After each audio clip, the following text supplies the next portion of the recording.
Bem, boa tarde a todos. Como é de praxe, de vez em quando visito o Paulo Guedes aqui no Ministério. É uma pessoa que eu conheci bem antes das eleições, e nós nos entendemos muito bem. Eu tenho confiança absoluta nele, e ele também entende as aflições que o governo passa, e ele assumiu em 2019, fez um grande trabalho naquele ano. Nossa economia está vendo muito bem quando começou 2020. A questão da pandemia, uma incógnita para o mundo todo, como em parte ainda é uma grande interrogação a questão do Covid. Muitas medidas foram tomadas.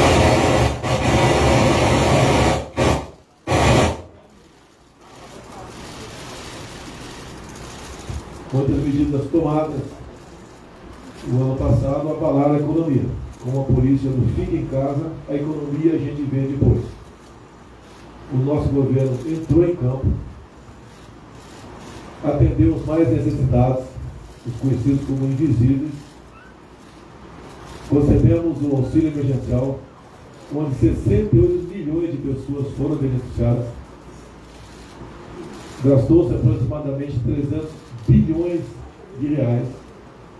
Também entramos em campo, porque perdeu-se muitos empregos em março e abril, e nós entramos em campo, não só para recuperar os empregos, bem como para evitar que novos empregos fossem destruídos. Nos programas conhecidos como Pronamp e BEM.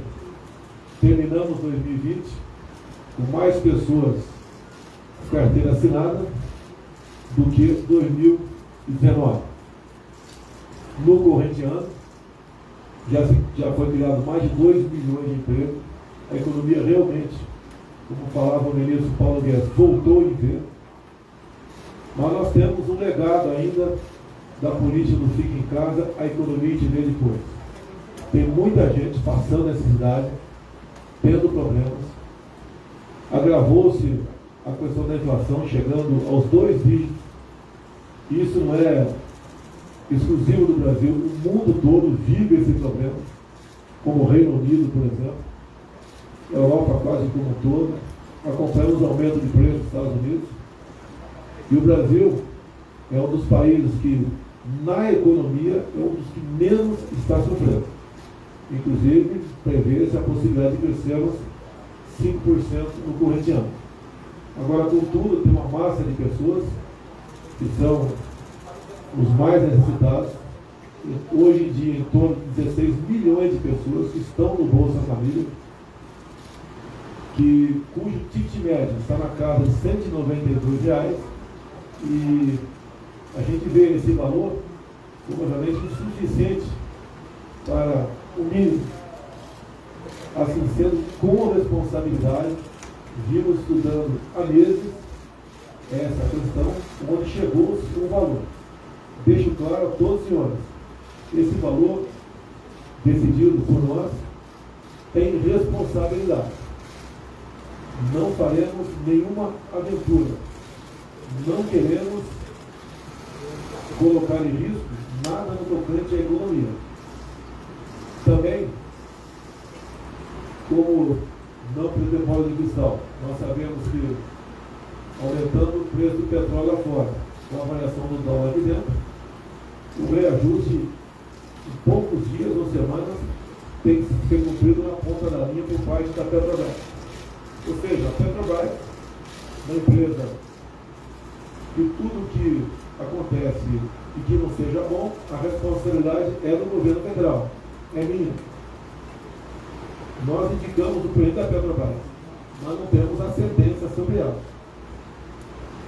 Ela é auditada, ela é fiscalizada por quase uma dezena de órgãos. Não existe da nossa parte o congelamento de preços. Isso nós sabemos que as consequências são piores do que o aumento em si. Sabemos que estamos na iminência de ter mais um reajuste do combustível, e quando vai para o diesel, nós sabemos que influencia diretamente na inflação. E o caminhoneiro que transporta a carga pelo Brasil merece ter uma atenção da nossa parte. Foi decidido, então, um auxílio aos mesmos, que ficará menos de 4 bilhões por ano, também previsto no orçamento. E antes de passar a palavra para o Guedes, quero agradecer ao Parlamento Brasileiro, à Câmara e ao Senado, que tem feito com que as reformas caminhem. Como ontem, por exemplo, nós assistimos na Comissão Especial a aprovação com a larga margem de voto da PEC dos precatórios. Ou seja, nós entendemos que a economia está ajustada, não existe só avanço, não existe nenhum descompromisso da nossa parte. Queremos o bem do Brasil e esse é o nosso objetivo. Quero passar a palavra ao ministro Paulo Guedes. Bem, pessoal, eu digo sempre que qualquer notícia tem informação, sinal e tem barulho. Tem informação, tem sinal e tem barulho. E nós temos muito barulho. Eu quero dar um esclarecimento importante, porque nós tínhamos um plano de fazer justamente dentro do teto o Bolsa Família, que seria em torno de 300, e ao mesmo tempo um imposto de renda que daria a fonte. Então você tem um espaço fiscal para fazer o Bolsa Família e tinha a fonte que seria o imposto de renda. De repente, vocês sabem, chegou o que eu chamei de meteoro. Nós temos limites de gastos, e de repente um outro poder independente nos pediu para pagar muito mais do que estava previsto. Nós temos que tomar uma decisão, o presidente tomou uma decisão correta. Nós vamos simplesmente inviabilizar os programas sociais? Não. Nós temos que conversar com o Supremo, temos que conversar com o Congresso e elaboramos. O presidente Arthur Lira, o presidente Pacheco, o Executivo, ouvindo o ministro do Supremo, elaboramos o que seria uma PEC dos precatórios. Essa PEC dos precatórios, na verdade, sim, todos os brasileiros, todos os pequenininhos, que tem causas, recebem o seu dinheiro. Pensão alimentar, todo mundo recebe. Agora, os maiores, normalmente tem bancos, advogados envolvidos no tratamento desse PEC, que é transformadora. Porque, de um lado, ela permite a expansão do nosso programa social. E, de outro lado, ela vira uma ferramenta para acelerar a transformação do Estado brasileiro.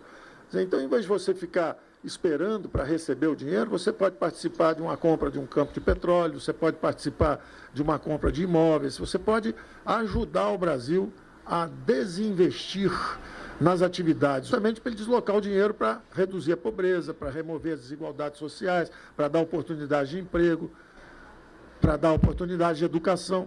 Então, nós já tínhamos um Bolsa Família pronto quando fomos atingidos pelo meteoro. Trabalhamos essa PEC dos precatórios para abrir essa oportunidade de novo. Justamente para abrir essa oportunidade. Mas como o imposto de renda não avançou no Senado, foi aprovado na Câmara, mas como ele não avançou no Senado, nós perdemos a fonte. Nós perdemos a fonte, nós não tínhamos o dinheiro para pagar mais aqueles 300. A desvantagem é que perdemos a fonte. Mas o presidente chamou atenção, e aí ele chamou a atenção da equipe toda, e equipe que eu digo não é a economia só, toda a equipe de ministros, e disse, olha, eu estou sem essa fonte para fazer um programa permanente, mas nós não podemos ajudar, não pode ser um programa temporário, inclusive, pode ser um pouco acima, porque já que 50% da inflação no mundo inteiro foi comida e energia, a comida está mais cara, a energia está mais cara, o gás de cozinha, nós não podemos deixar os mais frágeis desprotegidos. Então, nós criamos um conceito. Vamos dar R$400, então vamos ampliar a base de 14 milhões para 17 milhões de famílias e vamos ampliar o valor de 179 para R$400. Isso é mais de 100% de aumento, ou seja, estendendo um olhar para os mais frágeis e desprotegidos, vamos pagar mais. Mas eu dizia que nós só tínhamos espaço no teto para 300. Então, naturalmente, você criou um problema. Qual é o problema? Por um lado, você quer ajudar os mais frágeis. E é natural, e a ala política, e isso é que eu acho que criou todo esse barulho. Enquanto eu estava lá fora, fui representar o Brasil lá fora, onde nós estamos muito bem avaliados, que o Brasil caiu menos, voltou mais rápido e está crescendo mais do que a média dos avançados, a zona do euro, a América Latina. Então, enquanto todo mundo lá fora está vendo o resultado, um avanço do Brasil, vacinou 90% da população, a pandemia está sendo abatida pelo avanço da nossa situação sanitária. Quando o Brasil tem tudo para retomar o crescimento, 500 bilhões de investimentos já contratados, meio trilhão já contratados para os próximos anos, o Brasil vai crescer mais do que as previsões para o ano que vem. O Brasil vai crescer bem mais do que as previsões estão sendo feitas. Mas enquanto eu estou fazendo isso lá fora, naturalmente a política começa a sacudir. E o dinheiro dos mais frágeis? Nós estamos sem imposto de renda. Se estamos sem imposto de renda, nós vamos precisar tirar dinheiro de algum lugar. E se for 400? Bom, mas aí fura o teto. Aí começa aquele balança e começa a barulheira. E aí começa uma aparente briga entre a ala política e a ala econômica. Evidente que um governo, e essa é a dificuldade do presidente, e ao mesmo tempo o mérito de um bom presidente, é saber pesar as duas coisas. Então tem uma ala política que pede, vão dar um auxílio de 500, 600, 700. E tem uma ala econômica que fala, olha, só temos até 300, o teto é só até 300. Ora, deve haver uma linha do meio entre essa austeridade financeira, de um lado, esse compromisso com as futuras gerações. O Brasil fez isso o tempo inteiro. O Brasil, não faltou dinheiro para a saúde, mas o Brasil é o país que menos cresceu a dívida, combateu com maior eficácia. Gastou bastante, gastou o dobro dos emergentes, 10% acima da média dos avançados, mas a dívida não subiu tanto, porque nós soubemos combater isso, desinvestindo em outras áreas para ajudar o social. Então o presidente traçou a linha, falou, olha, vamos até 400. Não são os 600 que a ala econômica, que a ala política pode querer ter, mas também nós precisamos arrumar um dinheiro extra aí. E aí tem uma sutileza que é o seguinte, como não há uma fonte permanente era os 300, é o que cabe dentro do teto. Mas como não há essa fonte permanente, porque o imposto de renda não andou, ele empossou no Senado, como ele não andou, o governo não podia ficar parado. O presidente tem que dizer, olha, eu não vou deixar de assistir os mais frágeis, vai acabar o auxílio emergencial, como é que nós vamos ficar?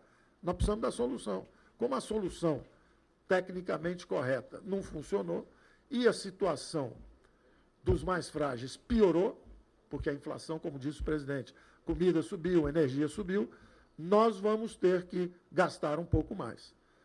E aí começamos a construir isso juntos. Inclusive, os dois, os nossos secretários que pediram para sair, eles saíram, é natural. O jovem é secretário do Tesouro, está tomando conta lá do Tesouro, o outro é secretário da Fazenda, tomando conta da Fazenda. Eles querem que fique no 300, que fique dentro do teto. A ala política, naturalmente, olhando para fragilidades dos mais vulneráveis, diz, olha, nós precisamos gastar um pouco mais. Deve haver uma linha de equilíbrio aí. E é isso que estava sendo discutido e é isso que entrou na PEC do precatório. Entrou o seguinte, olha, vamos, então, botar os 400, mas aí precisamos, para esse olhar, como é que nós vamos atender? Porque ninguém vai questionar esses R$400 para os mais frágeis.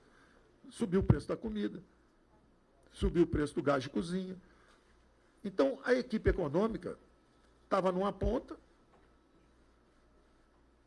os gastos vieram de 26% do PIB para 19,5%, e de 19,5% iam cair para 17,5% o ano que vem. Nota 10 do ponto de vista técnico de capacidade de ajuste, mas talvez nota 5 em política, ou nota 4 em política, porque não está atendendo os mais vulneráveis. Aí você vai para a turma da política, bota 600, bota 700, nota 10 na política, mas nota 4, nota 3 na economia, desorganiza a economia, fura o teto, começa uma confusão. Então, essa era a grande discussão que estava havendo, e isso virou, por falta de comunicação, um colapso de comunicação nosso mesmo, nosso. A economia, com a ala política, nosso, do lado de cá. E de uma certa falta de boa vontade e tolerância conosco. Nosso governo é um governo que tem sofrido disso. Então, o resultado, isso virou uma guerra intestina, que está todo mundo brigando com todo mundo quer sair, etc. Nós entendemos os mais jovens que dizem, olha, a linha é aqui, não pode furar o teto. Nós entendemos a política que diz o seguinte, olha, o teto é um símbolo de austeridade, é um símbolo de compromisso com as gerações futuras. Mas nós não vamos deixar milhões de pessoas passarem fome para tirar 10 em política fiscal e tirar 0 em assistência aos mais frágeis. Como nós temos que manter a nossa trajetória de consolidação fiscal, o que nós estamos fazendo? Gastamos 26,5 durante a crise, 19,5 esse ano, e em vez de 17,5 o ano que vem, tirar 10 em fiscal e 0 em preocupação social, deixa gastar um pouco mais, e aí eu falava, um pouco mais de 30 bilhões para atender tudo isso. Também, se for o caso, o Brasil roda em cima do modal rodoviário. Não é subsidiar gasolina, diesel para todos os brasileiros, quando nós justamente estamos indo em direção a uma economia verde e digital no futuro. Não é subsidiar o uso de poluentes, é subsidiar quem carrega a comida, quem trouxe a comida para atender supermercados durante a crise. O Brasil roda em cima disso aí. Então, se for um número, e nós estamos falando de um número pouco mais de 3 bilhões de reais. Pouco mais de 3 bilhões de reais para ajudar os caminhoneiros a fazer a comida chegar, apesar de subir o custo de transporte. E mais uns 30 bilhões para fazer o Auxílio Brasil atender a 16 milhões de famílias, com um conceito que já no início da campanha política o presidente tinha, nós defendíamos uma renda básica, um conceito de renda básica, justamente de proteção social. E o presidente virou e falou assim, olha, nenhuma família brasileira pode ficar desatendida, ninguém pode receber menos de R$400. Esse programa é que custa esses 30 bilhões adicionais. E aí o que aconteceu? Os próprios jovens da nossa equipe que acabaram saindo foram os negociadores. Eles negociaram aí 1 semana, 2 semanas. A PEC dos precatórios nasceu lá na casa do presidente do Senado. Conversávamos também com os ministros do Supremo. Nasceu na casa do presidente do Senado, presidente da Câmara. Eu estava lá, conversamos sobre isso, como é que faríamos isso, como atender os mais frágeis para abrir esse espaço. E essa abertura de espaço, na verdade, é simplesmente retomar o que a gente já ia fazer antes. Nós íamos dar o dinheiro para a Bolsa, de repente caiu o meteoro, que era o precatório, fazer a PEC do precatório é devolver o dinheiro para o espaço fiscal para a área social. Fizemos isso. Quando o presidente pediu para atender R$100 a mais, 400 em vez de 300, fomos buscar, então, esse espaço extra. Ora, do ponto de vista fiscal, não altera os fundamentos fiscais da economia brasileira. Não abala os fundamentos fiscais. Os fundamentos são sólidos. A despesa do governo era 19,5 quando nós chegamos aqui, ela foi a 26,5 durante a pandemia, já voltou para 19,5 e, em vez de acabar o governo com 17,5, que parece apertado demais em relação aos impactos socioeconômicos que a pandemia deixou, todo mundo está dizendo que o povo está tendo dificuldade para comer, está tendo dificuldade para comprar o gás de cozinha. Nós vamos ajudar os brasileiros. Nós vamos ajudar esses 17 milhões de famílias e reduzir o ritmo do ajuste fiscal. Então, em vez de cair de 19,5 para 17,5, cai para 18,5. O déficit, em vez de ser praticamente zerado o ano que vem, porque ele veio de 10,5% para 2,5%, e o ano que vem ele podia chegar a quase 0%.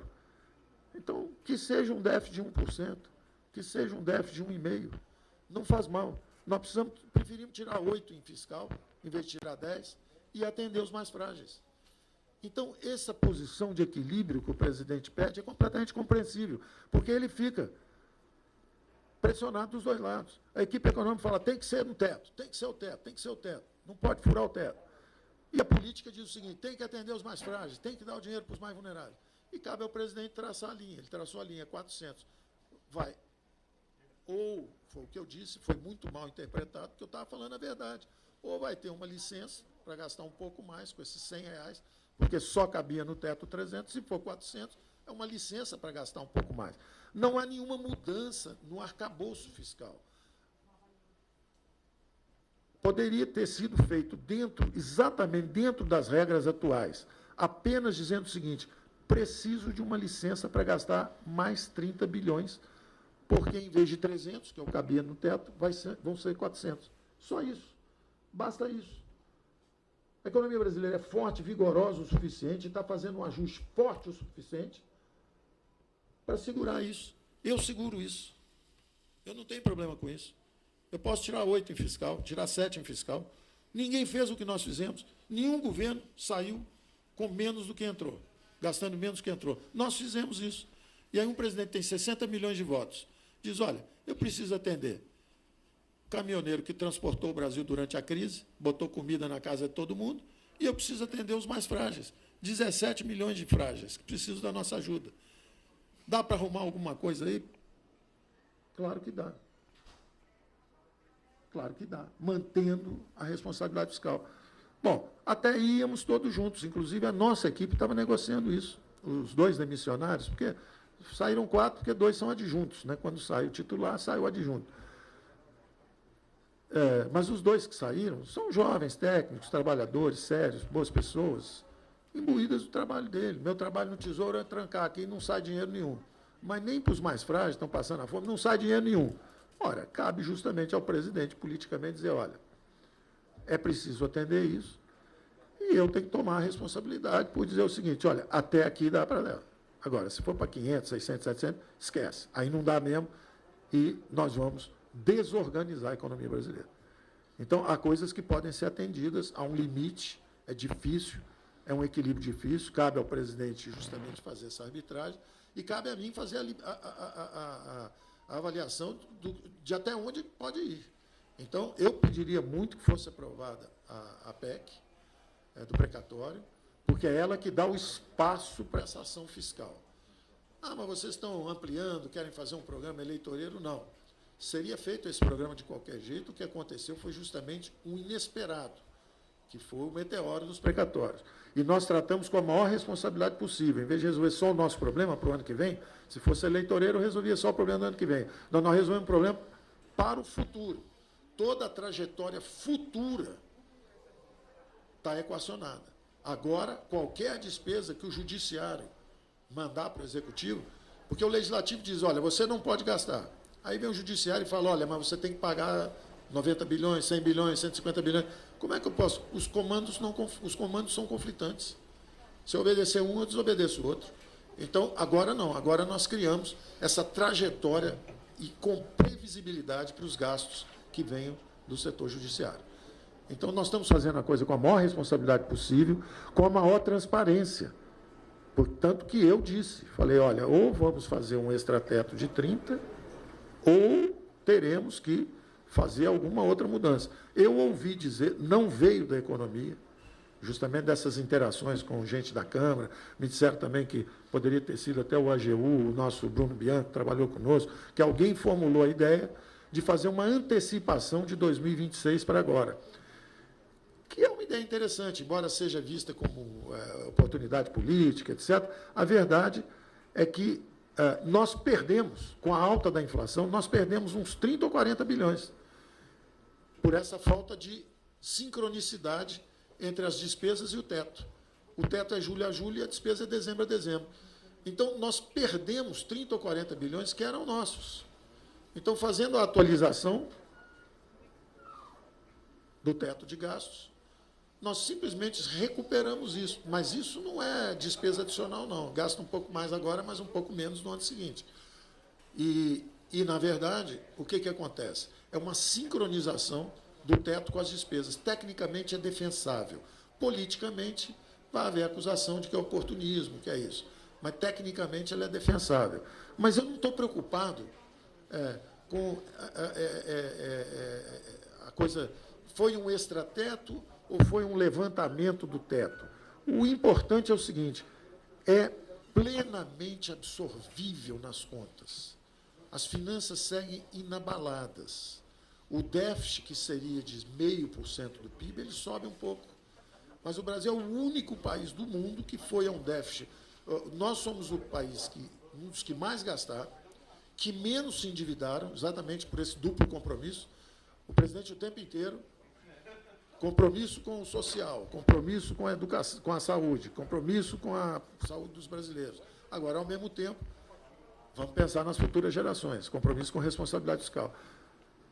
Nós preferimos um ajuste fiscal um pouco menos intenso e um abraço do social um pouco mais longo.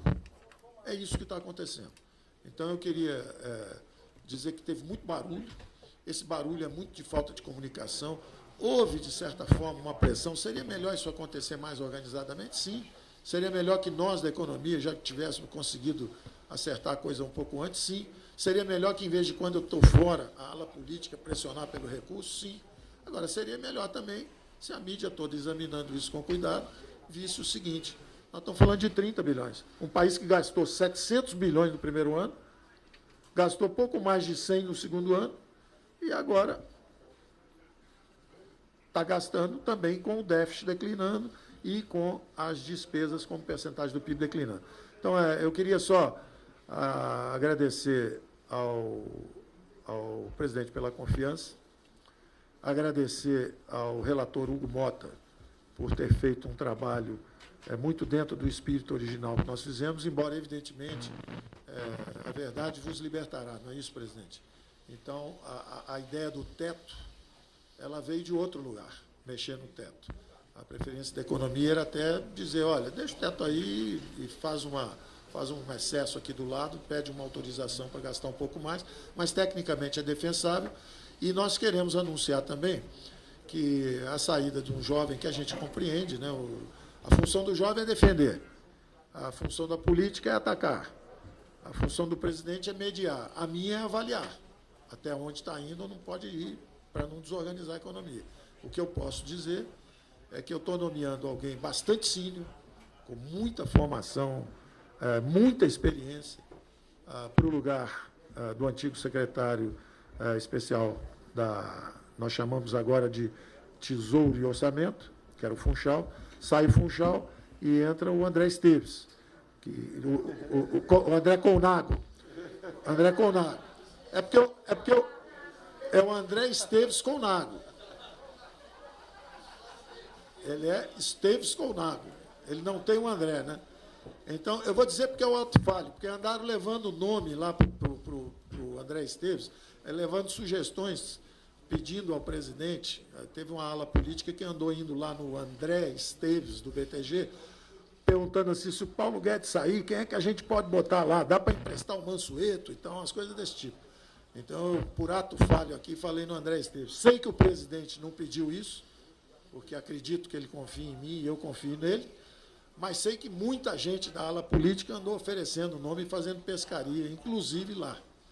Então, o nosso Esteves Colnago, muito experiente, está assumindo essa secretaria, estou absolutamente tranquilo, porque todo mundo diz que é interessante falar assim, a equipe, ele perdeu 6 pessoas, 18 pessoas, tem pessoas que eu não conheço, eles botam na lista que eu perdi, foi uma perda terrível, eu nem conheço a pessoa e foi uma perda terrível para mim. Então, eu realmente tenho tentado sempre fazer substituições que aumentem a qualidade da equipe. Eu não tenho a menor dúvida que a entrada do Esteves puxa a média para cima.